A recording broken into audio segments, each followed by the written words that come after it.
Hello everyone, welcome to PCP tutor. जहां पर class 12th MP board के लिए फिजिक्स, केमिस्ट्री और बायो को बिल्कुल आसान तरीके में पढ़ाया जाता है। तो आज हम स्टार्ट करने वाले हैं क्लास 12th एमपी बोर्ड का केमिस्ट्री सब्जेक्ट। तो जिन बच्चों ने क्लास 11 को ज़्यादा सीरियसली नहीं लिया था, तो बिल्कुल टेंशन लेने की ज़रूरत नहीं है। तो इस वीडियो में हम हर एक कॉन्सेप्ट को बिल्कुल क्रिस्टल एंड क्लियर समझाएंगे। तो बस आप इस वीडियो को ध्यान से देखते रहिए और एंड तक बने रहिए। तो आपके बेसिकली केमिस्ट्री में आपके कितने पार्ट होते हैं? पहला होता है फिजिकल, दूसरा होता है इनऑर्गेनिक, तीसरा होता है ऑर्गेनिक। तो फिजिकल केमिस्ट्री में आपके टोटल जो चैप्टर्स हैं, 3 चैप्टर्स हैं। और इनका जो वेटेज है फाइनल एग्जाम में, वह अराउंड आपका 23 मार्क्स का है।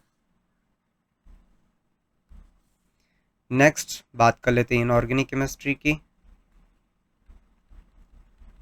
तो इनऑर्गेनिक केमिस्ट्री में बेसिकली आपके चैप्टर कितने चैप्टर होते हैं? 2 चैप्टर्स होते हैं।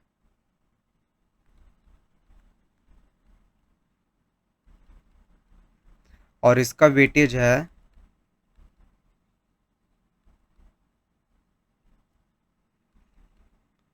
14 मार्क्स का।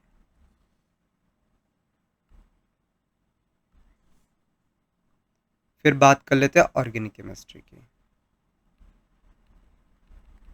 तो ऑर्गेनिक केमिस्ट्री में आपके जो चैप्टर्स होते हैं, वो आपके करीब 5 चैप्टर्स होते हैं, 5। और जो इसका वेटेज है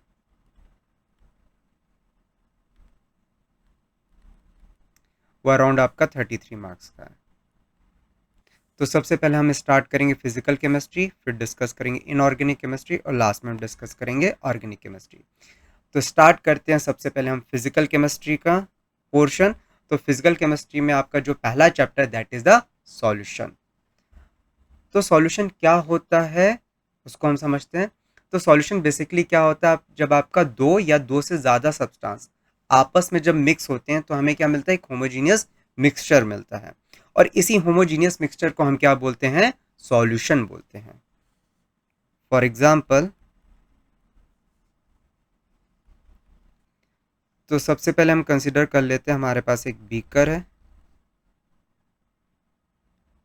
और इस बीकर में हमने वाटर ऐड कर लिया, दैट इज वाटर। और ऊपर से हम इसमें थोड़ा सा ऐड कर रहे हैं सॉल्ट।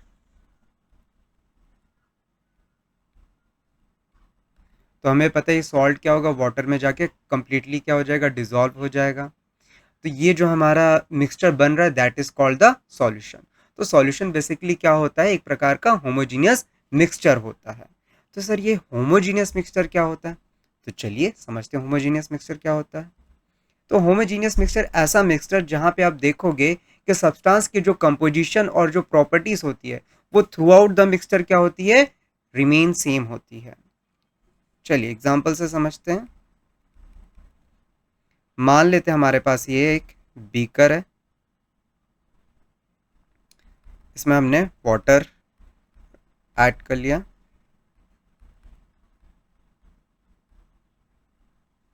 और ऊपर से हमने इसमें थोड़ा सा शुगर डाल दी। तो ये हमारा क्या बन गया? सॉल्यूशन बन गया। तो सॉल्यूशन बेसिकली क्या होता है? होमोजीनियस मिक्सचर होता है। इट मीन्स आप देखोगे यहाँ पे कि जो शुगर का कंपोजिशन है वो थ्रू आउट द मिक्सचर क्या होगा? रिमेन सेम होगा। चाहे आप अपर लेयर में देखो, चाहे मिडिल लेयर से देखो, चाहे बॉटम लेयर से देखो, कहीं पे भी देखोगे जो शुगर का जो कंपोजिशन होगा वो हर जगह क्या होगा? एक समान होगा। ओके, मान लेते हैं इसी में हमने क्या डाल दिया? थोड़ा सा सॉल्ट ऐड कर दिया। तो तब भी हमारा क्या बन जाएगा? एक ये सॉल्यूशन बन जाएगा। और ये सॉल्यूशन भी कैसा होगा? होमोजीनियस मिक्सचर होगा। क्योंकि यहां पे भी आपका क्या हो रहा होगा कि जो कंपोजिशन होगी किसकी? शुगर और सॉल्ट की, वो हर जगह क्या होगी? रिमेन सेम होगी। सॉल्यूशन की कुछ प्रॉपर्टीज होती हैं, जैसे पहली आपकी प्रॉपर्टी बात कर लेते हैं कि एक बेसिक पहली तो आपकी यही होती है कि ये आपका क्या? होमोजीनियस मिक्सचर होता है। It is a homogeneous mixture. Second हम बात कर लेते हैं कि इसे हम सब्सटेंस को, इट मीन्स जो शुगर और सॉल्ट इसमें जो आपकी डिजोल्व हो गई वाटर में, इसको हम सेपरेट आउट नहीं कर सकते हैं बाय यूजिंग फिल्ट्रेशन टेक्निक से। We can not separate the substance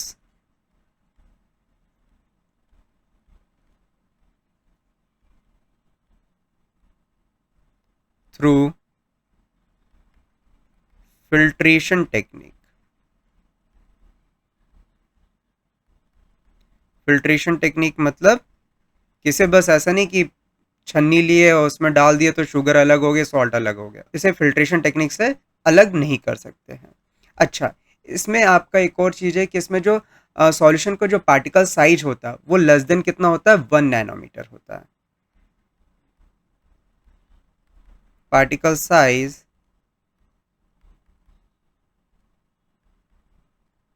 is less than 1 nanometre. तो हम इसे क्या है, हम इसे नेकेड आई से नहीं देख सकते, इट मीन्स हम अपने नॉर्मल आंखों से नहीं देख सकते हैं। तो क्या सर हम इन्हें कभी नहीं देख सकते, इनका पार्टिकल साइज देख सकते हैं माइक्रोस्कोप से, पर ये नहीं कि आपके स्कूल के लैब में जो माइक्रोस्कोप है उससे देख सकते हैं।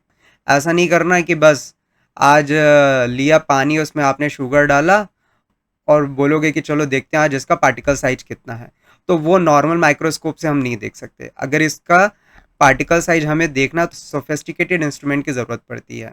वो इंस्ट्रूमेंट का नाम होता है transmission electron microscope, that is the टेम।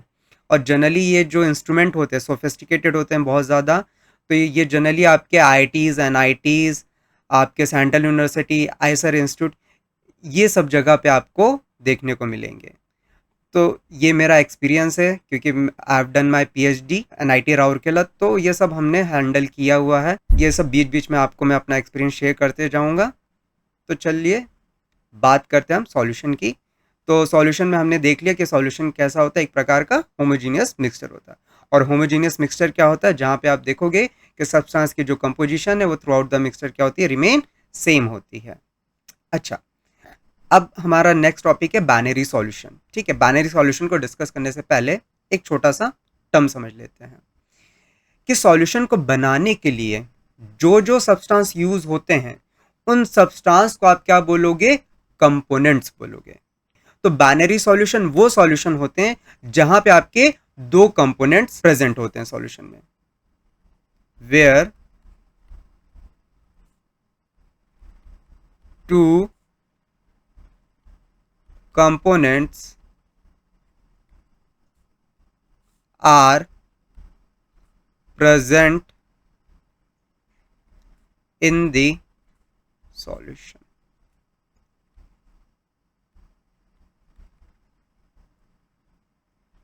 तो बाइनरी सॉल्यूशन ऐसा सॉल्यूशन जहां पे आपके दो कंपोनेंट्स है। अब वो दो कंपोनेंट कौन से होते हैं, पहला आपका सॉल्यूट। तो सॉल्यूट आप किसे बोलोगे किसी भी सॉल्यूशन में, सॉल्यूट आप उसे कंसीडर करना जो हमेशा क्या होगा, लेस अमाउंट में प्रेजेंट होगा सॉल्यूशन में। The component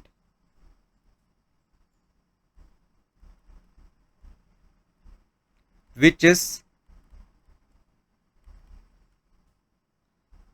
is present in the solution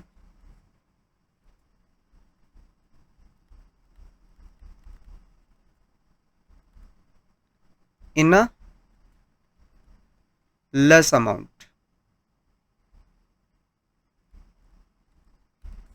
next component आपका दूसरा कौन सा है, solvent.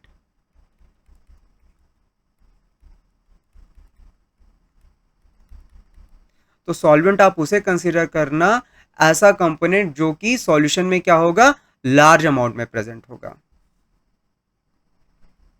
The component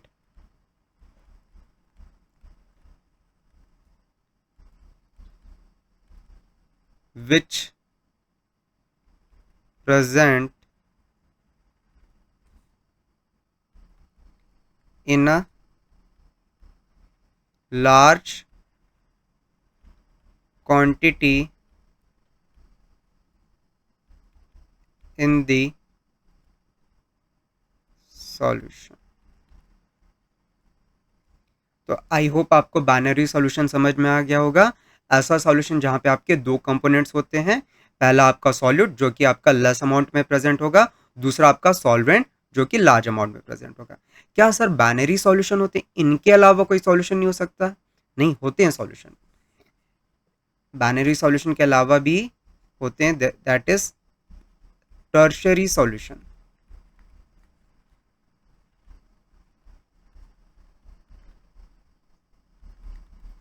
tertiary solution किसे बोलोगे? जहां पे आपके तीन कंपोनेंट प्रेजेंट होते हैं सॉल्यूशन में। कितने कंपोनेंट प्रेजेंट होंगे? 3 कंपोनेंट्स।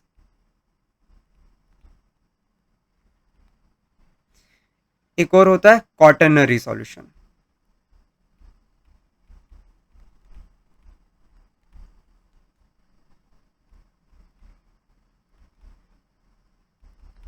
इसमें कितने कंपोनेंट प्रेजेंट रहेंगे? इसमें आपके 4 कंपोनेंट्स प्रेजेंट रहते हैं सॉल्यूशन में।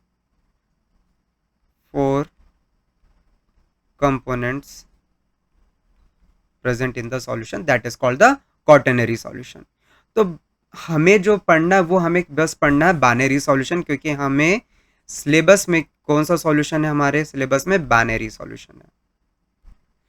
अच्छा, आप लोगों के माइंड में ऐसा आता है ना, जब भी सॉल्यूशन वर्ड सुनते होगे तो माइंड में ऐसा आता होगा कि हमेशा जो सॉल्यूशन होगा कुछ लिक्विड मिक्सचर होगा। तो जरूरी नहीं है कि हमेशा आपका जो सॉल्यूशन होगा एक प्रकार का लिक्विड मिक्सचर ही हो। आपके लिक्विड सॉल्यूशन भी होते हैं,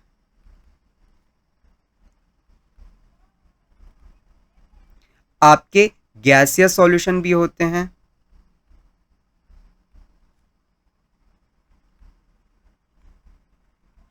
और आपके सॉलिड सॉल्यूशन भी होते हैं।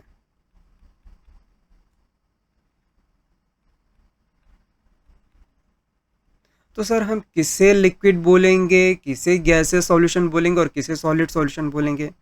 तो ये सब कुछ डिपेंड करता है आपकी फिजिकल स्टेट ऑफ सॉल्वेंट पे। जो सॉल्वेंट की फिजिकल स्टेट होगी वही आपका क्या बनेगा? सॉल्यूशन बनेगा।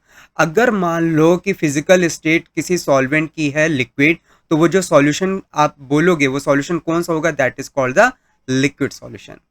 वहीं पे अगर आपका सॉल्वेंट अगर गैसेस है, ठीक है, उसकी फिजिकल स्टेट कैसी है? गैसियस है, तो जो आपका सॉल्यूशन भी होगा उसका नाम क्या बनेगा? आपका गैसियस सॉल्यूशन। अगर वहीं पे अगर आपका सॉल्वेंट एक्ट एज अ क्या कर रहा है? सॉलिड है, तो वो आपका जो सॉल्यूशन बनेगा वो कैसा बनेगा? सॉलिड सॉल्यूशन बनेगा। ठीक है, तो यहां पे एक पॉइंट लिख सकते हैं, it totally depends upon the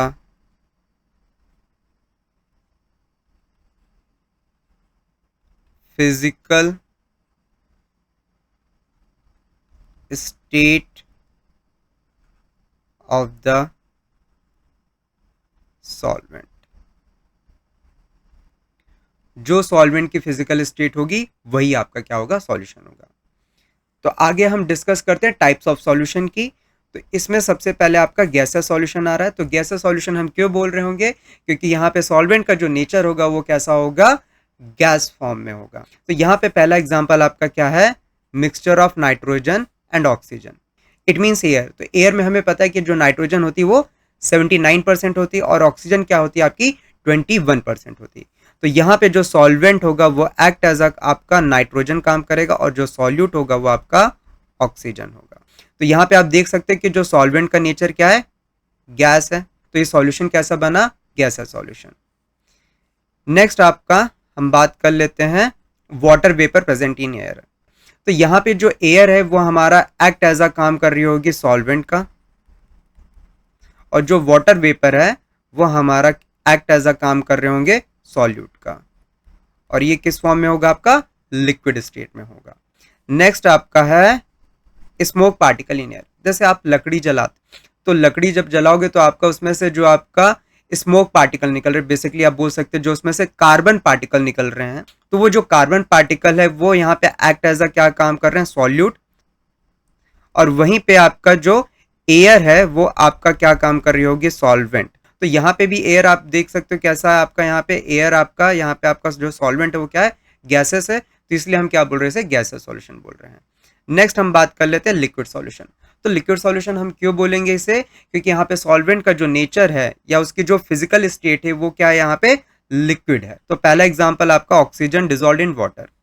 तो यहाँ पे आपका जो वाटर है वो आपका सॉल्वेंट का काम करेगा, और जो ऑक्सीजन है वो आपका क्या काम करेगी, सॉल्यूट का। तो इसमें आपका सॉल्यूट आपका गैस है और सॉल्वेंट आपका लिक्विड है। नेक्स्ट आपका अल्कोहल डिसॉल्व्ड इन वाटर। तो आपका यहाँ पे जो वाटर है उसमें हमने क्या कर दिया, अल्कोहल डिसॉल्व कर दी। तो यहाँ पे आपका लेट सपोज हम मान लेते हैं कि आपका, क्योंकि दोनों लिक्विड स्टेट हैं, पर हम मान लेते हैं कि जो वाटर है वो लार्ज क्वांटिटी में है, तो वो आपका काम करेगा सॉल्वेंट का, और जो अल्कोहल है वो आपका लेस अमाउंट है, तो वो आपका एक्ट एज अ करेगा सॉल्यूट का। नेक्स्ट है आपका शुगर इन वाटर। तो शुगर इन वाटर में आपका जो वाटर है वो एक्ट एज अ सॉल्वेंट है, और शुगर है वो एक्ट एज अ सॉल्यूट है। अब बात कर लेते हैं सॉलिड सॉल्यूशन की। तो सॉलिड सॉल्यूशन हम इसे क्यों बोलेंगे, क्योंकि यहाँ पे जो सॉल्वेंट की जो फिजिकल स्टेट होगी वो कैसी होगी, आपकी सॉलिड स्टेट होगी। तो इसमें जो पहला एग्जांपल आपका हाइड्रोजन इन पैलेडियम। तो देखो हमारे पास क्या होता है, एक पैलेडियम मेटल होता है, पैलेडियम मेटल के ऊपर अगर हम हाइड्रोजन गैस को पास करेंगे तो वो क्या हो जाएगी, पैलेडियम मेटल के सरफेस पे एडजॉर्ब हो जाएगी। तो यहाँ पे आपका जो सॉलिड है आपका वो क्या रहेगा, आपका पैलेडियम मेटल होगा पीडी, और यहाँ पे आपका जो गैस है वो आपका जो हाइड्रोजन है वो आपका गैस है, और वो एक्ट एज अ कर रही सॉल्यूट, और यहाँ पे पैलेडियम आपका एक्ट एज अ काम करेगा सॉल्वेंट का। नेक्स्ट हम बात कर लेते हैं मरकरी विथ सोडियम। तो सोडियम यहाँ पे आपका क्या होगा, जैसे हम मरकरी में सोडियम ऐड करेंगे तो ये हमारा जो जनरली ये सॉल्यूशन को हम बोलते हैं अमलगम बोलते हैं, ये अमलगम बन जाता है। तो यहाँ पे जो सोडियम है वो आपका क्या है, एक्ट एज अ सॉल्वेंट, और उसका स्टेट कैसा, सॉलिड है। और वहीं पे मरकरी हमें पता है कि मरकरी रूम टेम्परेचर किस फॉर्म में रहती है, लिक्विड स्टेट में रहती है, तो वो आपका एक्ट एज अ काम कर रही सॉल्यूट का। नेक्स्ट आप बात कर लेते हैं कॉपर डिसॉल्व इन गोल्ड। तो यहाँ पे आपका दोनों चीज आपकी देखो कैसी है, सॉलिड स्टेट में है, पर यहाँ पे जो सॉल्वेंट का जो काम है वो आपका कौन करेगा, गोल्ड, क्योंकि गोल्ड में हम क्या करेंगे, थोड़ा सा ऐड करते कॉपर, जिसकी वजह से गोल्ड में थोड़ी स्ट्रेंथ आ जाती है। तो यहाँ पे आपका जो गोल्ड है वो एक्ट एज अ काम करेगा सॉल्वेंट का, और जो कॉपर है जो कि बिल्कुल लेस अमाउंट में प्रेजेंट होगा बट उसकी स्टेट क्या सॉलिड है, वो एक्ट एज अ करेगा सॉल्यूट। तो ये थे आपके टाइप्स ऑफ सॉल्यूशन। नेक्स्ट हम बात करते हैं कंसंट्रेशन ऑफ सॉल्यूशन की। तो कंसंट्रेशन ऑफ सॉल्यूशन को आप ऐसा समझिए कि किसी भी सॉल्यूशन में सॉल्यूट की कितनी मात्रा प्रेजेंट है उसे हम क्या बोलते हैं, कंसंट्रेशन ऑफ सॉल्यूशन। जैसे हमारे पास ये एक डायग्राम है, तो इस पिक्चर में आप राइट हैंड साइड में देख सकते हैं कि हमारे पास वाटर है, ठीक है, और इस वाटर में हमने क्या किया, 1 स्पून हमने सॉल्ट ऐड कर दिया, तो ये हमारा क्या बन गया, सॉल्यूशन बन गया।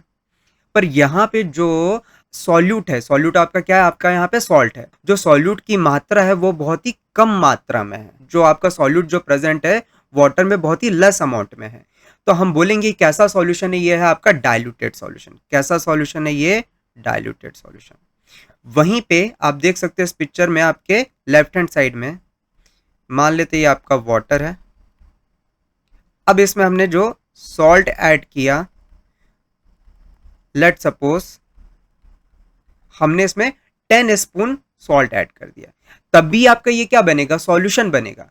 पर यहाँ पे अब आप बोलोगे कि जो अमाउंट ऑफ सॉल्यूट है ना, जो आपका सॉल्ट है उसकी जो मात्रा है वो बहुत ज्यादा हो गई है, तो अब ये जो सॉल्यूशन हो गया वो कैसा सॉल्यूशन हो गया है, कंसंट्रेटेड सॉल्यूशन हो गया। कैसा सॉल्यूशन हो गया, कंसंट्रेटेड सॉल्यूशन। तो कंसंट्रेशन ऑफ सॉल्यूशन का मतलब ये होता है कि किसी भी सॉल्यूशन में जो अमाउंट ऑफ सॉल्यूट होता है वो कितनी मात्रा में प्रेजेंट होता है, उसी को हम क्या बोलते हैं, कंसंट्रेशन ऑफ सॉल्यूशन बोलते हैं। नेक्स्ट हम डिस्कस करेंगे किस जो आपका कंसंट्रेशन ऑफ सॉल्यूशन, इसको हम कैसे एक्सप्रेस कर सकते हैं। तो पहली मेथड होती है क्वालिटेटिवली और दूसरी होती है क्वांटिटेटिवली। क्वालिटेटिवली में आप बस बता सकते हो कि आपका जो सॉल्यूशन है वेदर इट इज डाइल्यूटेड और कंसंट्रेटेड। आप बस ये बता सकते हो कि आपका सॉल्यूशन क्या होगा, डाइल्यूटेड होगा या कंसंट्रेटेड होगा। पर सॉल्यूशन कितना कंसंट्रेटेड होगा या कितना डाइल्यूटेड होगा ये हम डिटरमाइन नहीं कर सकते हैं। तो उसके लिए हमें क्या यूज करना पड़ेगा, क्वांटिटेटिवली। क्वांटिटेटिवली में कई सारी मेथड है। इन सब मेथड से हम डिटरमाइन कर सकते हैं कि किसी भी सॉल्यूशन का जो कंसंट्रेशन है वो कितना है, वो हम फाइंड आउट कर सकते हैं। तो इसमें पहला आपका आ रहा है मास परसेंटेज, सेकेंड आपका वॉल्यूम परसेंटेज है, फिर आपका मास बाय वॉल्यूम परसेंटेज है, फिर पार्ट्स पर मिलियन, फिर मोलैरिटी, मोलैलिटी और नॉर्मेलिटी। ओके, तो एक एक करके हम सबको डिस्कस करते हैं। अच्छा, यहाँ पे आपको कुछ सिंबल आपको अब याद रखना पड़ेगा। जैसे हम सॉल्वेंट को जनरली जो रिप्रेजेंट करते हैं वो किससे रिप्रेजेंट करते हैं, ए से रिप्रेजेंट करेंगे। सॉल्यूट को जो हम रिप्रेजेंट करेंगे किससे रिप्रेजेंट करेंगे, बी से करेंगे। मास को हम किससे रिप्रेजेंट करते हैं, W से। वॉल्यूम को किससे रिप्रेजेंट करते हैं, V से।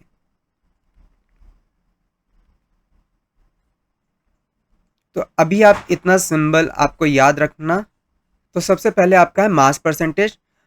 तो किसी भी कंपोनेंट का अगर हमें मास परसेंटेज डिटरमाइन करना तो हम कैसे डिटरमाइन करेंगे, जैसे यहां पे आपका दिया है मास परसेंटेज ऑफ सॉल्यूट। तो इसका क्या फॉर्मूला होता है, that is the mass of solute upon mass of solution multiply हम कर रहे हैं 100। 100 क्यों कर रहे हैं, क्योंकि यहाँ पे हम परसेंटेज ले रहे हैं।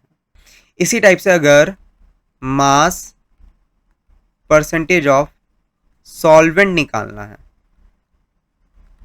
तो बस ऊपर सॉल्यूट की जगह क्या लिख देना, सॉल्वेंट। ये हो जाएगा आपका मास ऑफ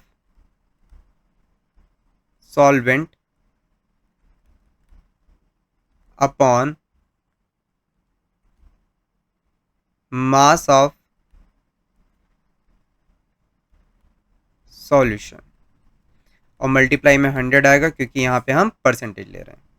जैसे आपका एग्जांपल दिया 10%। अच्छा, एक और चीज इसमें बताना था, मास परसेंटेज को हमेशा हम किससे रिप्रेजेंट करेंगे, W बाई डब्ल्यू। क्योंकि अभी मैंने बताया कि मास को किससे डिफाइन करते हैं, W से। तो देखो यहाँ पे ऊपर भी मास है, नीचे भी मास है, तो ये क्या हो जाएगा, W बाई डब्ल्यू से हम इसको रिप्रेजेंट करते हैं।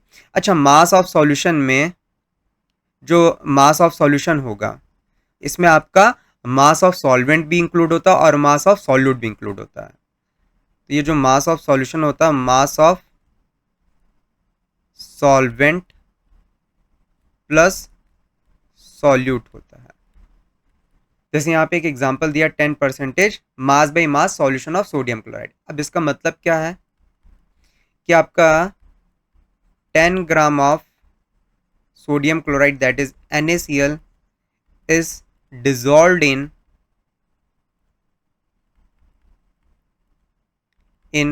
90 gram of water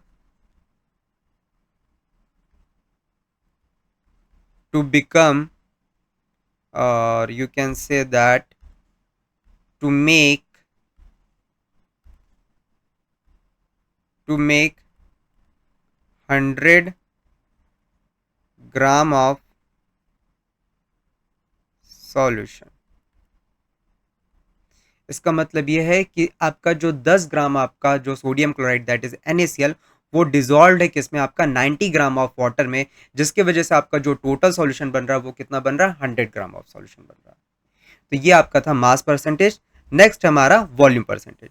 तो किसी भी कंपोनेंट का अगर हमें वॉल्यूम परसेंटेज निकालना है तो वो कैसे निकालोगे, जैसे यहाँ पे आपका दिया हुआ है वॉल्यूम परसेंटेज ऑफ सॉल्यूट। तो आप कैसे निकालोगे वॉल्यूम परसेंटेज ऑफ सॉल्यूट, तो ये होगा आपका volume of solute upon volume of solution into 100। Again into 100 क्यों कर रहे हैं, क्योंकि यहाँ पे हम परसेंटेज ले रहे हैं। तो वॉल्यूम परसेंटेज को हम किससे डिफाइन करते हैं, रिप्रेजेंट करते हैं V बाई V से। तो देखो यहाँ पे ऊपर भी आपका वॉल्यूम ऑफ सॉल्यूट है तो ऊपर आपका यहाँ पे हो जाएगा V, और नीचे भी आपका वॉल्यूम ऑफ सॉल्यूशन है तो अपॉन में भी कितना आ जाएगा, V आ जाएगा। अगर लेट सपोज अगर हमें वॉल्यूम परसेंटेज ऑफ सॉल्वेंट निकालना है तो आपका फॉर्मूला बस थोड़ा सा चेंज हो जाएगा। अब सॉल्यूट का वॉल्यूम नहीं लोगे, ऊपर किसका लोगे, सॉल्वेंट का वॉल्यूम लेना है। तो ये हो जाएगा volume of solvent upon volume of solution into 100। Again 100 क्यों मल्टीप्लाई कर रहे हैं, क्योंकि यहाँ पे हमारा परसेंटेज हमने लिया। अच्छा, वॉल्यूम ऑफ सॉल्यूशन का मतलब क्या है कि वॉल्यूम ऑफ सॉल्यूशन में आपका सॉल्वेंट का भी वॉल्यूम इंक्लूड होगा और सॉल्यूट का भी वॉल्यूम इंक्लूड होगा। तो यहाँ पे वॉल्यूम ऑफ सॉल्यूशन में आपका, ब्रैकेट में लिख देता हूँ, सॉल्वेंट का भी होगा वॉल्यूम इंक्लूड प्लस सॉल्यूट का भी होगा। अब जैसे यहाँ पे एक एग्जांपल दिया है 10% volume by volume solution of ethanol. It means कि 10 ml of ethanol is dissolved in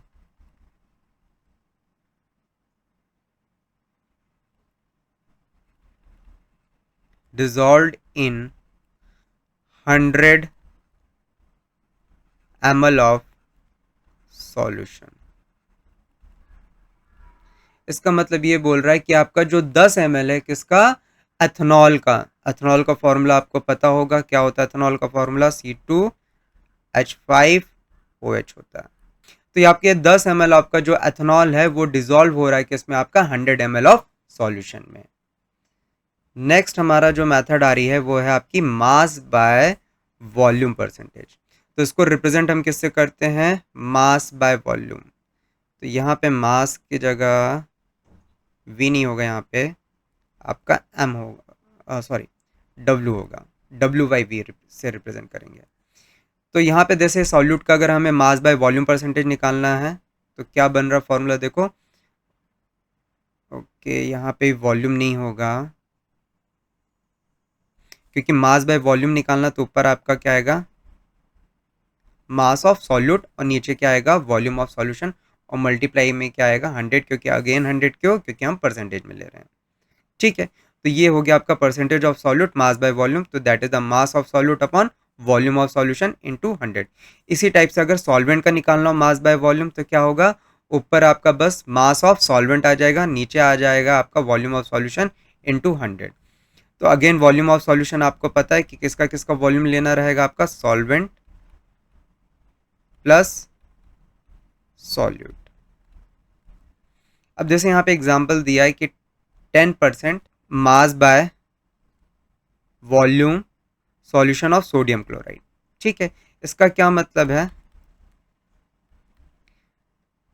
10 gram of sodium chloride is dissolved in 100 ml of solution। कि आपका जो 10 ग्राम आपका किसका sodium chloride that is the NaCl वो आपका डिसॉल्व किस में हो रहा है, 100 ml ऑफ सॉल्यूशन में हो रहा है। तो ये था आपका मास बाय वॉल्यूम परसेंटेज। नेक्स्ट हमारा है पार्ट्स पर मिलियन। पार्ट्स पर मिलियन, अच्छा पार्ट्स पर मिलियन को कब यूज किया जाता है, जब सॉल्यूट का अमाउंट किसी भी सॉल्यूशन में बिल्कुल ट्रेस अमाउंट में प्रेजेंट हो, बिल्कुल बिल्कुल माइन्यूट अमाउंट में प्रेजेंट हो। जैसे इसका एग्जांपल अगर मैं आपको बताऊं तो जैसे आपका जो एयर पॉल्यूटेंट होते हैं, है ना, जैसे आपका एयर है, एयर में जनरली आपका नाइट्रोजन ऑक्सीजन तो है, ये तो आपकी एयर हो गई। इस एयर में मान लो नाइट्रोजन डाइऑक्साइड और सल्फर डाइऑक्साइड प्रेजेंट है, तो वो जो उनका जो ये क्वांटिटी होती है बहुत ही लेस अमाउंट में प्रेजेंट होती है। तो इस जगह पे आप क्या करोगे, अब बाकी से आप उसका कंसंट्रेशन नहीं डिफाइन करेंगे, वहां पे हम क्या यूज करेंगे, पार्ट्स पर मिलियन यूज करेंगे। तो इसको कब यूज करना है, when solute is present in a solution with trace quantity, बिल्कुल माइन्यूट अमाउंट में प्रेजेंट होता है। तो जनरली आपका एयर पॉल्यूटेंट्स हो गए या आपका ऑर्गेनिक पॉल्यूटेंट, मतलब इट मीन्स कि आपका जो वाटर पॉल्यूटेंट हो गए, जैसे फिनॉल आपका अगर वाटर में प्रेजेंट है तो जो फिनॉल होता है वो आपका एक प्रकार का वाटर पॉल्यूटेंट होता है, और वो भी आपका जो वाटर में प्रेजेंट होगा बिल्कुल बिल्कुल लेस अमाउंट में प्रेजेंट होगा। तो यहाँ पे पीपीएम को हम किसी भी कंपोनेंट का अगर मुझे पीपीएम फाइंड आउट करना है, let's suppose that is solute का निकालना है, तो ऊपर में आ जाएगा आपका मास ऑफ सॉल्यूट अपॉन, नीचे में आ जाएगा मास ऑफ सॉल्यूशन इनटू 10⁶। अब ये 10⁶ से क्यों मल्टीप्लाई कर रहे हैं, क्योंकि ये किस में दिया है, मिलियन में है। ये आपका किस में यहाँ पे मिलियन, तो मिलियन क्या होता है 10⁶ हो, ये आपका पीपीएम हो। अच्छा, इसको थोड़ा सा आप मॉडिफाई भी कर सकते हैं फॉर्मूले को, पीपीएम इक्वल टू लिख सकते हैं मास of solute upon mass of solution. इसको मैं लिखता हूँ 10⁶ को मैं ऐसे लिख सकता हूँ 10⁻² इंटू 10⁴।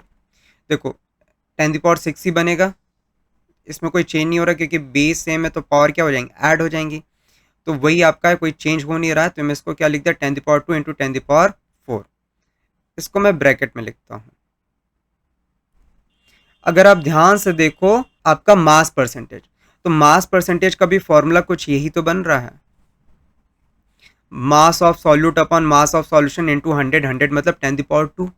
तो हम क्या ब्रैकेट में मास परसेंटेज उसको लिख सकते हैं, तो PPM equal to mass percentage of solute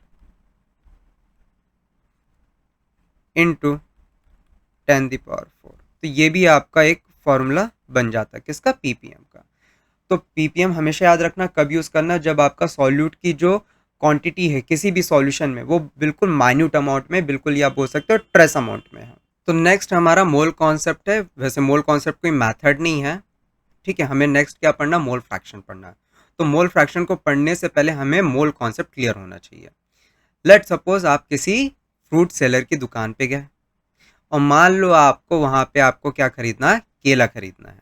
तो आप उस दुकानदार से आप ये बोलोगे क्या मुझे कि मुझे 1 केला दो, 2 केला दो या 3 केला दो? आप उससे ये बोलोगे ना कि मुझे 1 दर्जन केला दे दो या 2 दर्जन केला दे दो। जैसे हमें पता है कि 1 डजन में आपके कितने आइटम प्रेजेंट होते हैं, 1 डजन में आपके 12 आइटम प्रेजेंट होते हैं। वैसे ही इन द सेम मैनर कि आपका 1 मोल में भी नंबर ऑफ एंटाइटीज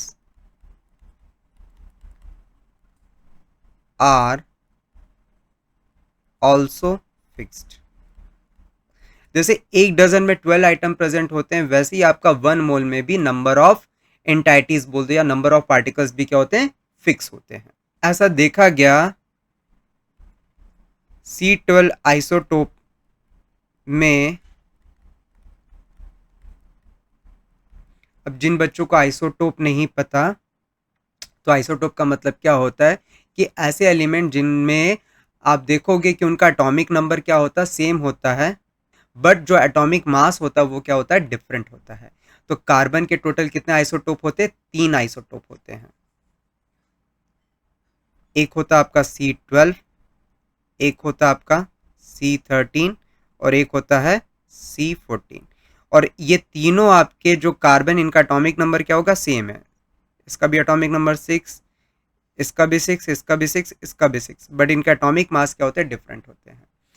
अब हम कार्बन 12 आइसोटोप को ही क्यों कंसीडर कर रहे हैं, क्योंकि जो कार्बन 12 आइसोटोप है वो बेसिकली हमारा क्या एक प्रकार का रेफरेंस एलिमेंट है, क्योंकि इस एलिमेंट के आधार पे ही हमने जो आपके पीरियोडिक टेबल है, उस पीरियोडिक टेबल में जितने भी आपके एलिमेंट है उनका मास इसके बेसिस पे ही हमने डिटरमाइन किया है।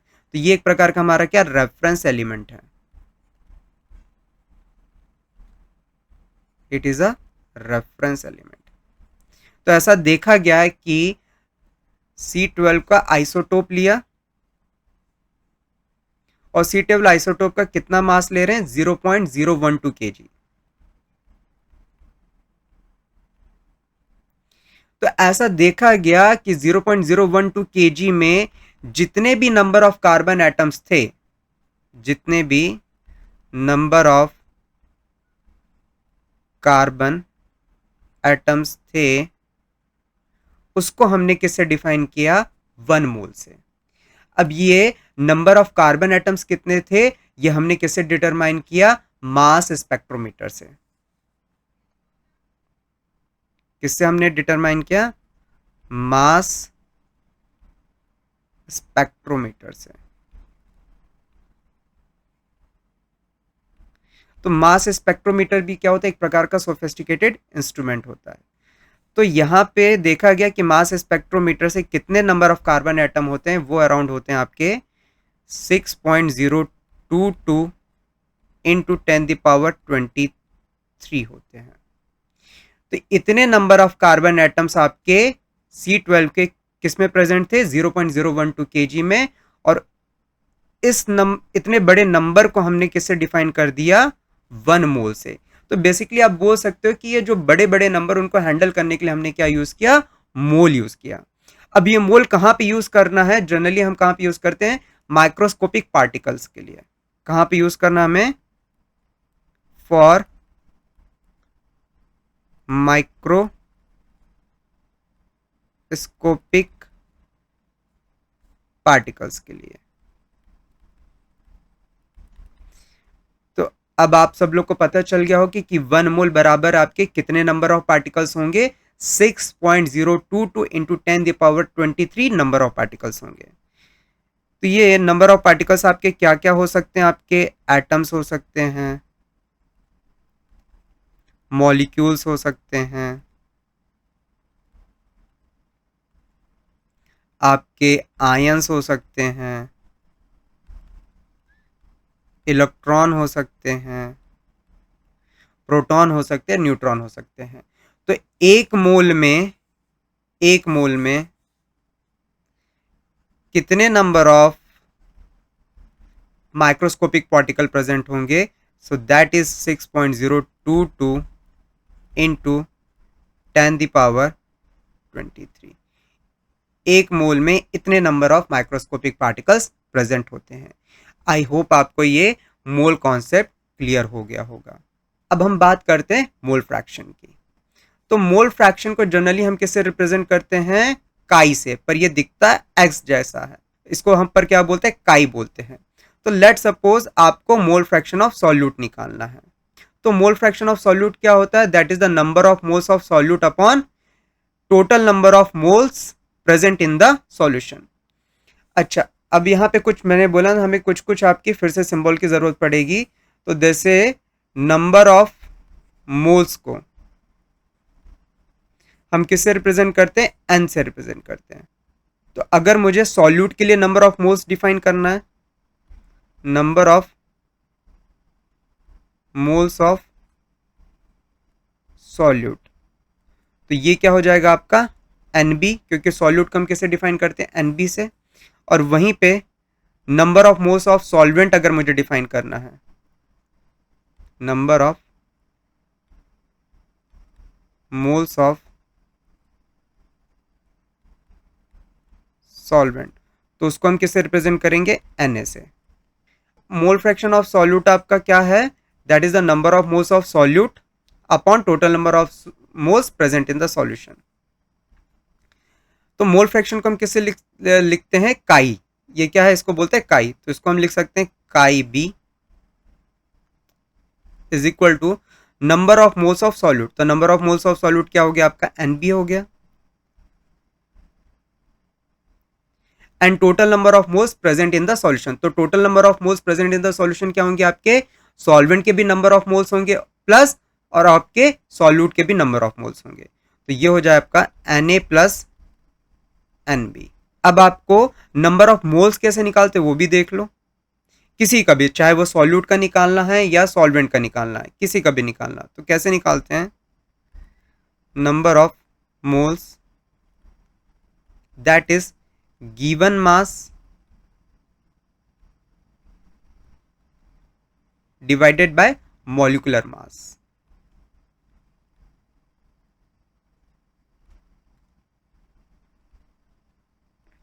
तो ये हो गया नंबर ऑफ मोल्स। चाहे आप सॉल्यूट के लिए भी निकालना तो तब भी आपको यही यूज करना है, और चाहे आपको सॉल्वेंट के लिए भी निकालना है तब भी आपको यही यूज करना है। तो ये तो था आपका मोल फ्रैक्शन ऑफ सॉल्यूट। अगर आपको मोल फ्रैक्शन ऑफ सॉल्वेंट निकालना है तो इसके लिए एक शॉर्ट ट्रिक है, आपको ये याद रखना है, किसी भी सॉल्यूशन का जो मोल फ्रैक्शन होता है वो मैक्सिमम कितना होता है, 1 होता है। 1 से कभी भी किसी का मोल फ्रैक्शन ज्यादा नहीं आ सकता है। कई बच्चे मैं ऑफलाइन में देखा हूँ कि कई बच्चे ना ये कैलकुलेशन बड़ी मिस्टेक करते हैं कि वो कभी कभी बिल्कुल बस कैलकुलेट करते रहते मोल फ्रैक्शन उनके देखा गया कि 1 से ज़्यादा आ गया है। तो कभी भी मोल फ्रैक्शन आपका 1 से ज़्यादा आ ही नहीं सकता है। तो अगर मैं बाइनरी सॉल्यूशन के लिए अगर मैं डिफाइन करूं mole fraction for binary solution के लिए, तो मोल फ्रैक्शन क्या होगा, मैंने बोला ना कि मैक्सिमम कितना हो सकता है, 1 हो सकता है। तो ये मोल फ्रैक्शन किसका हो गया, सॉल्यूट का डिफाइन। इसी टाइप से हम मोल फ्रैक्शन हम सॉल्वेंट लिख सकते हैं, that is the chi A plus chi B equal to क्या हो जाएगा, 1 हो जाएगा। तो इन दोनों का जो समेशन ऑफ बोल सकते हो mole fraction of solute plus mole fraction of solvent that is equal to 1 होगा। जैसे मैंने बोला ना कि अगर आपने मोल फ्रैक्शन ऑफ सॉल्यूट निकाल लिया है और अगर आपको मोल फ्रैक्शन ऑफ सॉल्वेंट निकालना है, तो आप ये पूरी मेथड ऐसा मत करने कि नंबर ऑफ मोल्स पहले आप सॉल्वेंट निकालोगे, फिर total number of moles of present in the solution देखोगे। नहीं, आपने काई भी निकाल लिया, कुछ नहीं, आपको सॉल्वेंट निकालना, तो सॉल्वेंट के लिए क्या हो जाएगा, काई ए इक्वल टू 1 माइनस काई बी कर देना। ठीक है, तो ये आपका ट्रिक, आपका जब आप न्यूमेरिकल हम डिस्कस करेंगे या आप जब न्यूमेरिकल लगाओगे तो आपकी ये ट्रिक आपको काफ़ी यूजफुल है। ओके, नेक्स्ट हम बात करते हैं मोलैरिटी। मोलैरिटी का जो सिंबल होता है वो हम किससे रिप्रेजेंट करते हैं, कैपिटल एम से। तो मोलैरिटी क्या होती है कि कितने नंबर ऑफ मोल्स आपके सॉल्यूट के जो कि डिजॉल्व है किसमें, इन 1 लीटर ऑफ द सॉल्यूशन में। How many number of moles of solute which is dissolve in a 1 litre of solution, that is called the molarity. इसका जो एसआई यूनिट हो जाएगी, देखो मोल की जो एसआई यूनिट होती है वो क्या होती है, MOL होता है ना, मोल। और वॉल्यूम ऑफ सॉल्यूशन किस में लेना, हमेशा किस में लेना, लीटर में। तो ये बन गया मोल पर लीटर। ठीक है, और number of moles of solute मैंने अभी जस्ट आपको बता दिया कैसे निकालना होता है, given mass upon molecular mass होता है। तो इसको मोल पर लीटर को हम कैपिटल M से भी रिप्रेजेंट कर सकते हैं। तो ये रहा आपका मोलैरिटी। ठीक है, नेक्स्ट हम डिस्कस कर लेते हैं मोलैलिटी। तो मोलैलिटी में क्या होता है कि कितने नंबर ऑफ मोल्स आपके सॉल्यूट के किसमें डिजॉल्व हैं इन 1 kg ऑफ द सॉल्वेंट में। हमेशा याद रखना, यहाँ पे जो कई बच्चे क्या मिस्टेक करते हैं, यहाँ पे मास ऑफ सॉल्यूशन ले लेते हैं। मास ऑफ सॉल्यूशन नहीं लेना है आपको, मोलैलिटी में याद रखना है यहाँ पे फील में, क्योंकि यहाँ पे आपका वॉल्यूम ऑफ सॉल्यूशन रहता है तो बच्चे क्या करते हैं, मास ऑफ सॉल्यूशन ले लेते हैं। यहाँ मोलैलिटी में सॉल्यूशन नहीं लेना है, मास ऑफ सॉल्वेंट लेना, और हमेशा किस में कंसिडर करना है, इसे केजी में कंसिडर करना है। तो इसकी जो एसआई यूनिट हो जाएगी, number of moles of solute, it means हो गया आपका ये मोल, और आपका mass of solvent in KG, तो मोल पर केजी। इसी को हम जनरली किसे रिप्रेजेंट करते हैं, स्मॉल m से भी रिप्रेजेंट करते हैं। और number of moles of solute आपको पता है कैसे निकालना है, given mass upon molecular mass. तो चलो कुछ न्यूमेरिकल डिस्कस कर लेते हैं। पहला आपका है, a sugar solution is 10% mass by mass, find its mass by volume percentage if density of solution is 1.2 gram per ml। Okay, given क्या दिया आपको कि एक सुगर सॉल्यूशन को कितना 10% मास बाई मास दिया है। इट मीन्स कि आपका 10 gram of sugar is dissolved in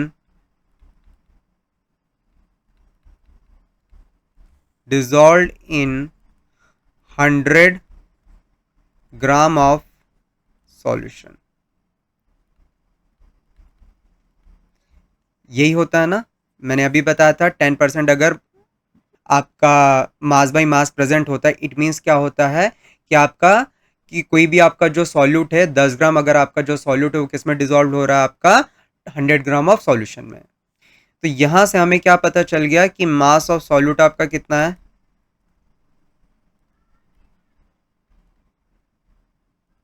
mass of solute देखो कितना आपका 10 ग्राम है, और मास ऑफ सॉल्यूशन कितना 100 ग्राम है।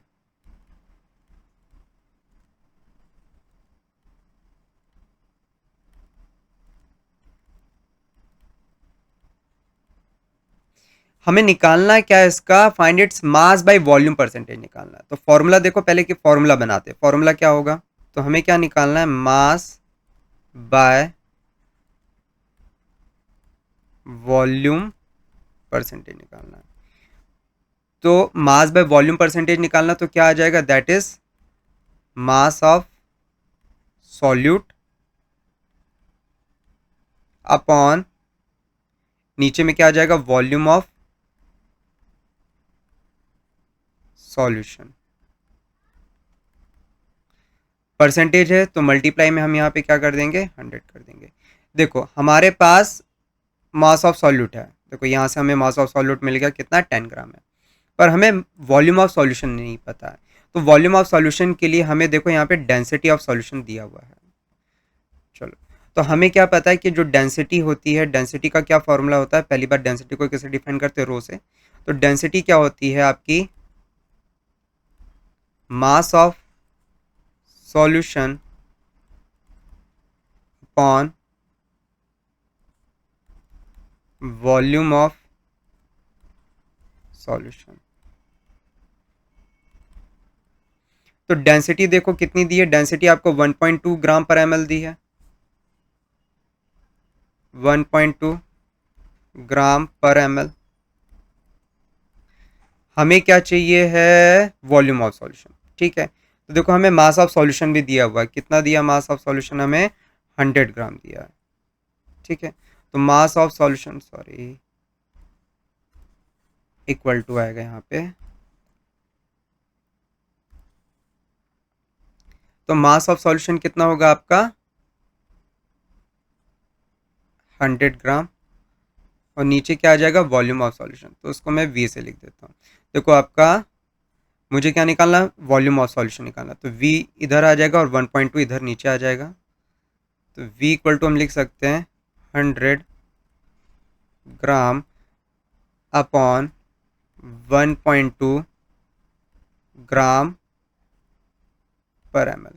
तो एमएल आपको ऊपर चल जाएगा, ग्राम से ग्राम आपका कैंसिल, तो 100 डिवाइडेड बाय 1.2 करेंगे। देखो यहाँ पे मैं मोबाइल से कैलकुलेट कर रहा हूँ, बट आपको हमेशा प्रैक्टिस करनी विथ हैंड, कभी भी आपको मोबाइल से कैलकुलेशन नहीं करनी है।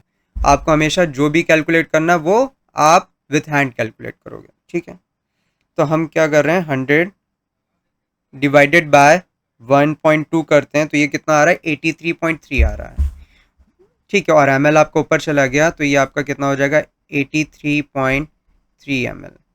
तो यूनिट आपको हमेशा आपको यूनिट के साथ लिख, तो ये आपके यहाँ पे यूनिट कितनी आ गई, 83.3 ml, और यूनिट भी आपकी सही होनी चाहिए, ठीक है। इसलिए मैं आपको ये पूरा कैलकुलेट लिख के बताया कि डेंसिटी ग्राम पर ml ले रहे हैं, मास ऑफ सॉल्यूशन आपका 100 ग्राम है, वॉल्यूम निकालना है, तो ग्राम से ग्राम कैंसिल हो गया, ml ऊपर चला गया, तो कितना आ गया, 83.3 ml आ गया। अब देखो फॉर्मूले बस पुट करना, मास बाय वॉल्यूम परसेंटेज निकालना है, तो ऊपर है मास ऑफ सॉल्यूट, नीचे आपका क्या है, वॉल्यूम ऑफ सॉल्यूशन, और मल्टीप्लाई किससे कर देंगे, 100 से। तो मास बाय वॉल्यूम परसेंटेज को मैं शॉर्ट फॉर्म में लिख सकता हूँ, W बाय V परसेंटेज। तो देखो आपको मास ऑफ सॉल्यूट कितना दिया, देखो 10 ग्राम है, ठीक है। तो ये हो गया 10 डिवाइडेड बाय आपका नीचे क्या, वॉल्यूम ऑफ सॉल्यूशन है, ठीक है। तो वॉल्यूम ऑफ सॉल्यूशन आपका कितना आ गया, 83.3, और हमें किस में फाइंड आउट करना है इसे, हमें परसेंटेज में, तो इधर हो जाएगा 100। तो इसको सॉल्व करते हैं, तो ये हो जाएगा 10 डिवाइडेड बाय 83.3, तो ये आ जाएगा 0.12 इंटू 100, तो कितना परसेंट आ जाएगा? 12%। ये आपका आंसर हो गया। आई होप ये क्वेश्चन आपको समझ में आया होगा। आपको क्या दिया था? एक शुगर सॉल्यूशन दिया था जो कि कितना था? 10%। आपका मास बाय मास, आपको क्या निकालना था? इसका मास बाय वॉल्यूम परसेंटेज निकालना था। और एक और चीज क्या थी दी थी आपको? डेंसिटी ऑफ सॉल्यूशन दी थी। कितनी? 1.2 ग्राम पर ml। तो 10% मास बाय मास दिया, इसका मतलब क्या है आपको ये पहले फाइंड आउट करना पड़ेगा। इट मीन्स कि आपका ये बोल रहा है कि जो 10 ग्राम ऑफ शुगर है वो किस में डिजोल्व हो रही है? आपकी 100 ग्राम ऑफ सॉल्यूशन में डिजोल्व हो रही है। तो यहां से हमें पता चल गया कि आपका जो मास ऑफ सॉल्यूट है वो 10 ग्राम है और मास ऑफ सॉल्यूशन कितना? 100 ग्राम है। हमें क्या निकालना? मास बाय वॉल्यूम परसेंटेज। तो क्या आ जाएगा ऊपर? मास ऑफ सॉल्यूट, और नीचे क्या आ जाएगा? वॉल्यूम ऑफ सॉल्यूशन, और मल्टीप्लाई किससे कर देंगे हम? 100 से कर देंगे। तो यहाँ पे डेंसिटी आपका क्या करेंगे? हमें वॉल्यूम ऑफ सॉल्यूशन निकालना था, तो हम क्या कर रहे हैं? Density equal to mass upon volume कर दिए, डेंसिटी की वैल्यू पुट कर दिए, मास की वैल्यू पुट कर दी, हमारा क्या आ गया? वॉल्यूम निकल गया। अब हमें volume mass by volume percentage निकालना, तो ऊपर आ जाएगा मास ऑफ सॉल्यूट और नीचे आ जाएगा वॉल्यूम ऑफ सॉल्यूशन। बस इसको सॉल्व किए, आंसर आ गया। नेक्स्ट हमारा क्वेश्चन है कि आपसे बोल रहा है कि 120 ग्राम ऑफ NaOH है, जिसे हम बोलते हैं सोडियम हाइड्रोक्साइड। अनादर इसका दूसरा नाम क्या होता है? कॉस्टिक सोडा भी होता है इसका। इन 2 litres of solution find the molarity of the solution. तो अभी हमने फॉर्मूला पढ़ा है कि मोलैरिटी का फॉर्मूला क्या होता है? Number of moles of solute upon volume of solution. किस में लेना है? लीटर में रखना है। तो यहां पे आप देख सकते हो आपका जो NaOH है वो आपका एक्ट एज अ कर रहा है सॉल्यूट। तो इसका क्या निकालना है? Number of moles of solute निकालना। तो चलो इसका number of moles of solute निकालते हैं। तो हम लिख सकते हैं NB। नंबर ऑफ मोल्स कैसे निकालते हैं? हमें पता है कि गिवन मास अपॉन क्या होता है? Molecular mass. Given mass upon molecular mass. तो NaOH का सबसे पहले देखो मॉलिक्यूलर मास कैसे निकालेंगे? Molecular mass of NaOH। तो कैसे होगा? हमें पता है सोडियम का जो है एक, यहाँ पे सोडियम के कितने एटम प्रेजेंट है? एक एटम है। और एक एटम का जो एटॉमिक मास होता है सोडियम का कितना होता है? अराउंड 23 होता है। ठीक है। प्लस यहाँ ऑक्सीजन के कितने एटम है? वो भी आपका एक है। और एक ऑक्सीजन का जो एटॉमिक मास होता है वो कितना होता है? आपका 10 होता है, सॉरी 16।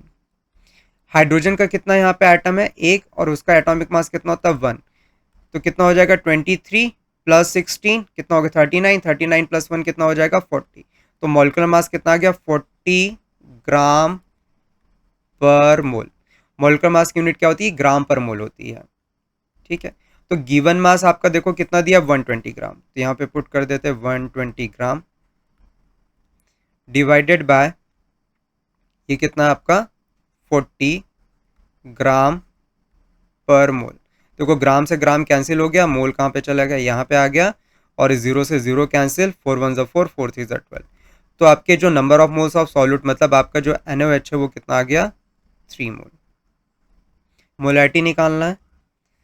तो मोलैरिटी को जनरली हम किससे डिफाइन करते हैं? कैपिटल M से लिख सकते हैं यहाँ पे। तो number of moles of solute आपके कितने हो गए? 3।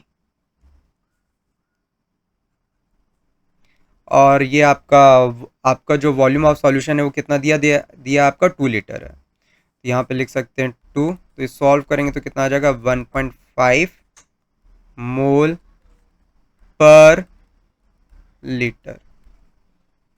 इजी था क्वेश्चन काफ़ी, कोई ऐसा सच आपका हार्ड नहीं था। ठीक है। हमें क्या निकालना था? बस मोलैरिटी ऑफ द सॉल्यूशन निकालना था। फॉर्मूला में पता है क्या होता है? Number of moles of solute upon volume of solution. पर हमेशा किस में रखना है? इसे लीटर में। अगर यहाँ पे ml में होता तो हमें इसे सबसे पहले किस में कन्वर्ट करते? इसे लीटर में कन्वर्ट करते। तो यहाँ पे आपका सॉल्यूट आपका क्या दिया, NaOH दिया, तो उस NaOH, तो इसका क्या निकाल लिया हमने, नंबर ऑफ मोल्स। क्या होता है, given mass upon molecular mass. तो मॉलिक्यूलर मास कैसे निकाल लिए, एक एटम का, यहाँ पे आपके कितने नंबर ऑफ एटम्स है, सोडियम के एक है, तो एक एटम का जितना एटॉमिक मास होता है उससे हम क्या कर रहे हैं, मल्टीप्लाई कर रहे हैं। ऐसे सिमिलरली ऑक्सीजन का हमने किया, सिमिलरली हमने हाइड्रोजन का किया। टोटल कितना आ गया, 40 ग्राम पर मोल आ गया आपका मॉलिक्यूलर मास। बस हमने वैल्यू पुट कर दी, ये आपका क्या गया, number of moles of solute आ गया, दैट इज सोडियम हाइड्रोक्साइड। फिर यहाँ पे हमने फॉर्मूले में पुट कर दिया, that is the number of moles of solute upon volume of solution litre. तो ये क्या हो जाएगा आपका 3 मोल्स और नीचे आपका 2, तो 3/2 करेंगे मोल पर लीटर, आंसर। नेक्स्ट आपका है, क्या दे रहा है कि आपका बोल रहा है कि 6 ग्राम आपका यूरिया है जो कि डिजोल्व हो रहा है किसमें, 72 ग्राम ऑफ वाटर में। आपको क्या निकालना, मोल फ्रैक्शन ऑफ यूरिया निकालना। तो यहां पे जो यूरिया है वो आपका क्या है, देखो आपका ये क्या काम करेगा, आपका एक्ट एज अ सॉल्यूट है, और जो वाटर है वो एक्ट एज आपका सॉल्वेंट है। जो ज्यादा अमाउंट में प्रेजेंट होता है किसी सॉल्यूशन में, हमारा सॉल्वेंट होता है, जो लेस अमाउंट में होता है हमारा सॉल्यूट होता है। अच्छा, यूरिया का आपको इसका मॉलिक्यूलर फॉर्मूला याद होना चाहिए, क्या होता है, NH2CO NH2। और वाटर को तो सबको पता होगा, दैट इज द H2O। क्यों मैं लिख रहा हूँ, क्योंकि हमें यहाँ पे अभी मॉलिक्यूलर मास की जरूरत पड़ेगी, इसलिए मैंने यहाँ पे लिखा है, ठीक है। तो किसका निकालना, मोल फ्रैक्शन ऑफ यूरिया निकालना। तो सॉल्यूट है, सॉल्यूट को हम जनरली किसे रिप्रेजेंट करते हैं, बी से, और सॉल्वेंट को किसे रिप्रेजेंट करते हैं, ए से। तो हम लिख सकते हैं मोल फ्रैक्शन ऑफ सॉल्यूट, तो मोल फ्रैक्शन होता है काई, किसका लिखना, सॉल्यूट का, तो chi B equal to number of moles of solute means NB upon total number of moles of which is present in the solution.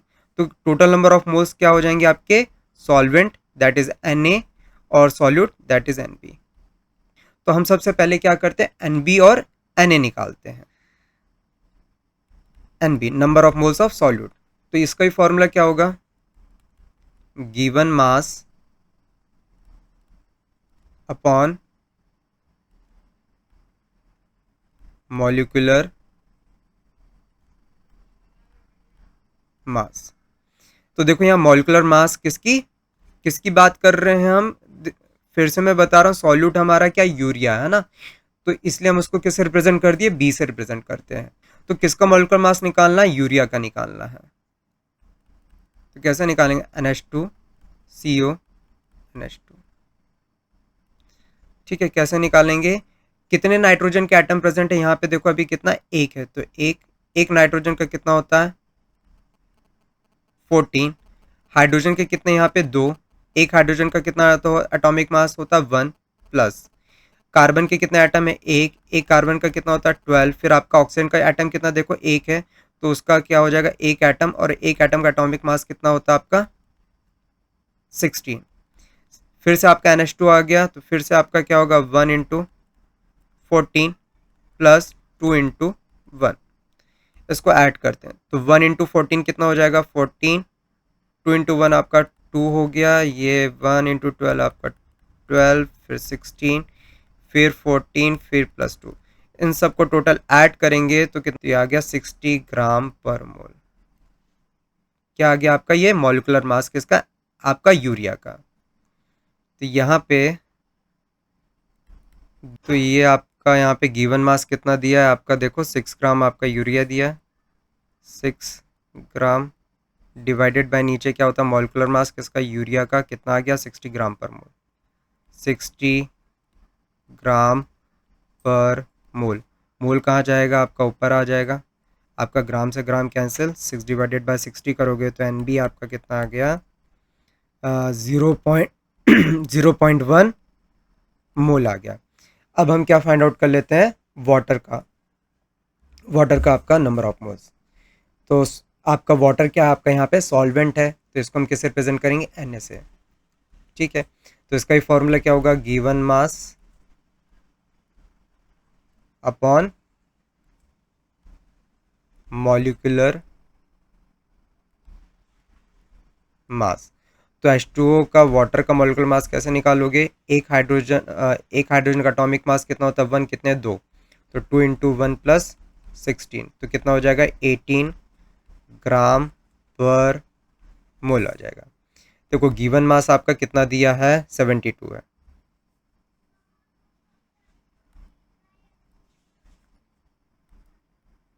ठीक है, तो देखो 3 से काटेंगे तो 3 2 जा 6, और ये कितना आ जाएगा? 1 और 2, मतलब 3 4 जा 12, ये कितना हो जाएगा? 3 6 जा 18, तो ये हो जाएगा 6 1 जा 6 और 6 4 जा 24, तो आपकी कितना आ गया? 4 मोल आ गया। अच्छा, अब हमें क्या निकालना? मोल फ्रैक्शन ऑफ किसका निकालना? सॉल्यूट का, काई बी निकालना। तो काई बी का फॉर्मूला देखो कितना है? N B upon N A plus N B. तो कर लेते हैं, तो chi B equal to N B आपका कितना है? 0.1 मोल है। ठीक है, तो यहाँ पे ऊपर में रखते हैं 0.1 मोल, और नीचे आपका देखो N A plus N B दोनों है, तो एन ए आपका 4 मोल है और एन बी आपका कितना? 0.1 मोल है। तो इसको लिखते हैं 4 प्लस 0.1, इसको सॉल्व करते हैं।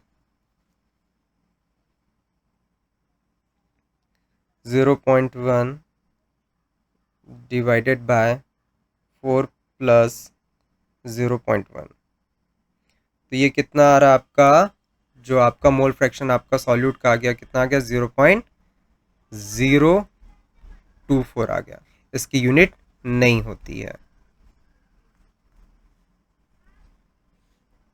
दिस द, क्योंकि ऊपर भी मोल है नीचे भी मोल है, मोल मोल से कैंसिल हो गया, तो आपकी यूनिट नहीं होगी इसकी। तो यहाँ पे कोई यूनिट नहीं होगी ना, तो यहाँ पे 100 का कुछ मल्टीप्लाई करना, कोई परसेंटेज फ्रैक्शन में निकाल रहे हैं। तो ये आपका क्या आ गया? मोल फ्रैक्शन ऑफ यूरिया। ओके, तो नेक्स्ट क्वेश्चन आपका क्या है? फाइंड मोलैलिटी, जिसमें बोल रहा है कि जो 20 ग्राम आपका जो NOH है वो डिजोल्व हो रहा है किसमें? 100 ग्राम ऑफ सॉल्यूशन में। ठीक है, तो मोलैलिटी का फॉर्मूला क्या होता है? Number of moles of solute upon mass of solvent in KG. Solution नहीं लेना, मास ऑफ सॉल्यूशन क्या लेना? मास ऑफ सॉल्वेंट लेना है, तो अच्छे से याद रखना इसको। Mass of solvent in KG. तो यहां पे आपका सॉल्यूट जो है वो क्या है? NOH है। तो NOH का क्या निकाल लेते हैं? सबसे पहले नंबर ऑफ मोल्स निकाल लेते हैं। तो number of moles of solute, it means NB, तो क्या हो जाएगा? Given mass upon molecular mass. तो सोडियम हाइड्रोक्साइड का मॉलिक्यूलर मास कैसे निकालेंगे? अभी हमने निकाला था NOH का। तो सोडियम के कितने एटम है? एक, और एक एटम का कितना एटॉमिक मास होता है? 23 होता है। ठीक है, फिर कितने ऑक्सीजन के एटम है? एक, और एक ऑक्सीजन का एटॉमिक मास कितना होता है? 16 होता है। फिर हाइड्रोजन, हाइड्रोजन के कितने एटम दिए? इसके भी एक एटम दिया, और इसका भी एटॉमिक मास कितना होता है? एक होता है। तो 1 इंटू 1, तो देखो कितना हो गया? 23 प्लस 16 कितना? 39, 39 प्लस 1 कितना हो जाएगा? 40 ग्राम पर मोल हो जाएगा। चलो, तो अब हम निकाल लेते हैं NB, निकाल लेते हैं number of moles of NOH, जिसे हम क्या, जो हमारा क्या है? NOH सॉल्यूट है। तो NB इक्वल टू कितना हो जाएगा? गिवन मास, गिवन मास देखो कितना? 20, और ये आपका मॉलिक्यूलर मास कितना है? 40। 0 से 0, 2 1 ज़ा 2, 2 2 ज़ा 4, तो NB कितना आ जाएगा आपका? 1/2, मतलब 0.5 मोल आ गया। ये हमारा क्या आ गया? नंबर ऑफ मोल्स आ गया। अब हम क्या निकाल लेते हैं? मोलैलिटी निकाल लेते हैं। तो number of moles of solute कितना आ गया? 0.5 divided by mass of solvent किस में लेना? केजी में। तो यहाँ पे आपका जो सॉल्यूशन का हमें क्या दिया? सॉल्यूशन का मास हमें दिया है dissolve in 100 gram of solution में है, ये आपका सॉल्वेंट नहीं है, तो हम क्या करते हैं, सॉल्वेंट में से सॉल्यूट का मास माइनस कर देते हैं। तो मास ऑफ जो सॉल्वेंट होगा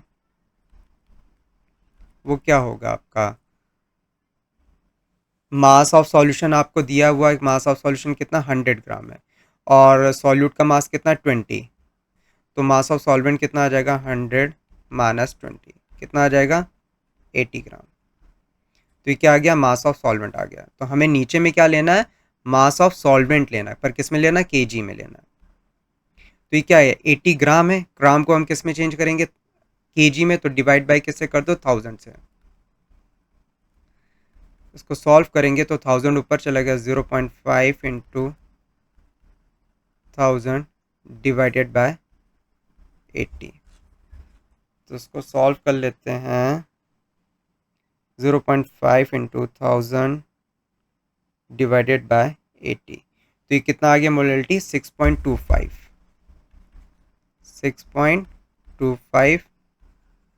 मोल पर केजी। नेक्स्ट हमारा क्वेश्चन है, क्या दिया है, if 5.85 gram of NaCl is dissolved in 250 gram of water, find the molality of the solution. आपका क्या बोल रहा है कि 5.85 ग्राम आपका जो NaCl वो डिजॉल्व है किसमें, 250 ग्राम ऑफ वाटर में, आपको क्या फाइंड आउट करना, मोलैलिटी। मोलैलिटी का फॉर्मूला क्या होता है, number of moles of solute upon mass of solvent in KG. तो यहाँ पे जो सॉल्यूट है वो आपका क्या है, ये NaCl है, क्या आपका NaCl है, तो इसको लिखते हैं NB। तो क्या होगा, given mass upon molecular mass, given mass upon molecular mass. तो मॉलिक्यूलर मास NaCl का कैसे निकालेंगे, देखो Na का कितना होता है आपका अराउंड, ये आपका एक एटम है, तो 23 एक एटम का एटॉमिक मास, Cl का जो एटॉमिक मास होता है एक एटम का होता है 35.5। इसको ऐड करेंगे तो ये आपका 3 और 5 8 हो गया, 2 और 3 5, तो ये हो जाएगा 58.5 ग्राम पर मोल। तो देखो गिवन मास आपका कितना दिया 5.85 और ये कितना है 58.5 है। आप क्या कर सकते हो, यहाँ से डेसिमल हटाओगे तो 585 इंटू, ठीक डेसिमल हटाया है,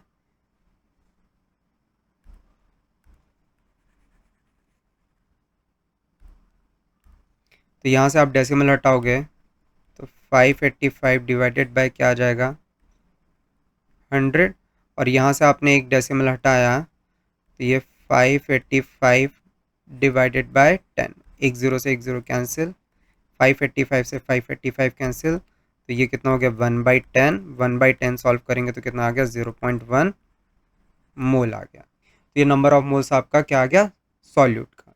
तो मोलैलिटी निकालते हैं, तो ये हो जाएगा 0.1 अपॉन, नीचे क्या लेना, मास ऑफ सॉल्वेंट, सॉल्वेंट आपका क्या दिया है 250 ग्राम ऑफ वाटर, ठीक है, तो पर हम ग्राम को किस में चेंज करेंगे, केजी में, क्योंकि हमें क्या निकालना है, मोलैलिटी। मोलैलिटी में आपका हमेशा याद रखना है जो मास ऑफ सॉल्वेंट होता है हमेशा किस में लेना है, केजी में लेना है, ठीक है। तो ये यूनिट हमेशा आपको याद रखनी है। तो ये 250 डिवाइडेड बाय 1000, तो इसको सॉल्व करेंगे 1000 ऊपर चल जाएगा, 0.1 इंटू 1000 डिवाइडेड बाय 0.4 मोल पर केजी आंसर। नेक्स्ट आपका लास्ट मेथड है नॉर्मेलिटी। तो नॉर्मेलिटी क्या होता है कि number of gram equivalent of solute upon volume of solution in litre. Number of gram equivalent of solute कैसे निकालोगे? Number of gram